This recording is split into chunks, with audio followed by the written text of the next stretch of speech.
UG 2026 एक ऐसा exam जिसके लिए लाखों बच्चे सालों तक मेहनत करते हैं, लेकिन इस बार कुछ लोगों ने मेहनत नहीं की, सीधे क्वेश्चन पेपर ही खरीद लिया।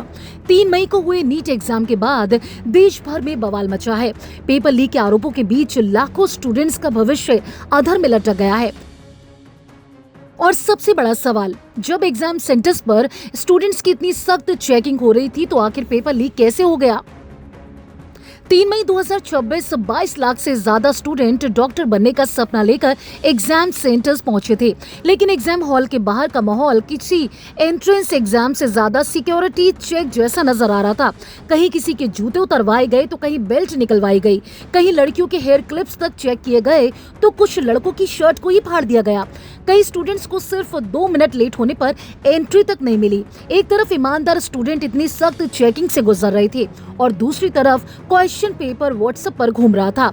एग्जाम खत्म होने के कुछ दिनों के बाद एक पीडीएफ सामने आया जिसके कई सवाल असली नीट पेपर से मैच कर रहे थे, यानी कि एग्जाम शुरू होने से पहले ही पेपर लीक हो चुका था। इसके बाद देश भर में छात्रों का गुस्सा फूट पड़ा।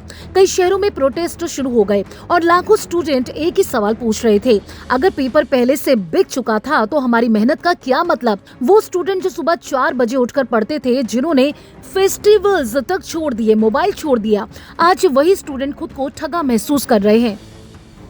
किसी माँ ने कोचिंग के लिए गहने गिरवी रखे, किसी पिता ने लोन लिया और फिर पता चलता है कि कोई दूसरा स्टूडेंट व्हाट्सएप पर पेपर खरीद कर बैठा था। अब सवाल सिस्टम पे उठ रहा है। हर बार ईमानदार स्टूडेंट्स को ही शक की नजरों से क्यों देखा जाता है? ढीले कपड़े मत पहनो, ट्रांसपेरेंट बॉटल लेकर आओ, 2 मिनट भी लेट मत आओ। रूल सिर्फ बच्चों के लिए क्यों है? फिलहाल लाखों स्टूडेंट्स इस नई एग्जाम डेट का इंतजार कर रहे हैं, लेकिन इससे पहले पेपर लीक को लेकर देश भर में प्रोटेस्ट देखने को मिल रहा है। स्टूडेंट और उनके घर वाले सिस्टम से ये सवाल कर रहे हैं, सरकार से ये सवाल कर रहे हैं कि आखिर इतनी मेहनत करने के बावजूद सब कुछ ये क्यों हो रहा है? आखिर पेपर लीक कैसे हो गया? लेकिन इस कंट्रोवर्सी ने एजुकेशन सिस्टम पर बड़े सवाल खड़े कर दिए हैं। देखना होगा कि अब इस पूरे मामले पर दोषियों पर क्या कार्रवाई होती है।